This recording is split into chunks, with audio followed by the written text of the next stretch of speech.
Upper I D तयार करण्यासाठी abc.gov.in ही website open करा. त्या ठिकाणी माय अकाउंट या ऑप्शनला क्लिक करा. त्यानंतर स्टुडंट या ऑप्शनला क्लिक करा. या ठिकाणी तुम्हाला select I D, enter I D आणि पिन असा पर्याय दिसेल. म्हणजे साइन इन करायला लागेल आपल्याला. जर तुमचं आधी अकाउंट डिजिलॉकरचं असेल तर तुम्ही साइन इन करून घ्या.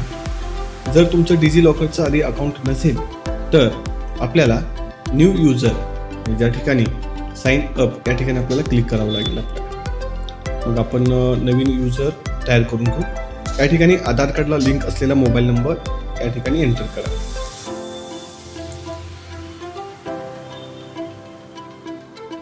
आता मोबाईल नंबर जो टाकलाय त्याच्यावरती तुम्हाला एक OTP येईल. तो OTP आपल्याला या ठिकाणी एंटर करावा लागेल. आता OTP आपण एंटर केलेला आहे. आता व्हेरीफायवर क्लिक केल्यानंतर आपल्याला पुढील माहिती सर्व भरायची. या ठिकाणी आधार कार्ड, त्यानंतर आधार कार्डवर ज्या पद्धतीचा तुमचा नंबर आहे तो नंबर या ठिकाणी आपण एंटर करणार. आधार कार्डवर जे नाव आहे सेम त्याच पद्धतीचं फुल नेम या ठिकाणी आपण एंटर करणार. Date of birth, user name तयार करून घ्या. त्यानंतर पिन टाका. पिन हे डिजिटमध्ये टाकावं लागेल. सांख्यिकी पिन टाकावं लागेल आपल्याला. त्या ठिकाणी पिन टाकल्यानंतर खाली चेकबॉक्सला क्लिक करायचं आपल्याला. आणि चेकबॉक्सला क्लिक केल्यानंतर आपण व्हेरीफायला क्लिक करणार. व्हेरीफायला क्लिक केल्यानंतर तुमच्या आधार कार्डला मोबाईल नंबर जो लिंक आहे त्याच्यावर एक OTP येईल आणि त्यानंतर तुमचं अकाउंट या ठिकाणी तयार होईल. आता अकाउंट तयार झाल्यानंतर आपला डिजिलॉकर तयार झाल्यानंतर या ठिकाणी आधार कार्ड नंबर टाकून घ्या.